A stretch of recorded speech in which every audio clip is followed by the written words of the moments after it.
є область, до якої ми не маємо ніякого відношення, тому що ми є міська молодіжна рада і впливаємо на розвиток молоді в місті Запоріжжя. Друге, в області, знаєте, 20 районів і 5 міст обласного підпорядкування. Більма, Луїпілля, Пологи, хто буде їми опікуватися?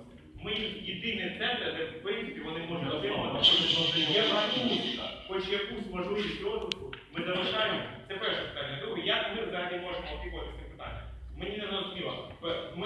Я читав проєкт, ми будемо клопотати про можливість Запорізької міської ради власність Запорізької обласної ради віддати.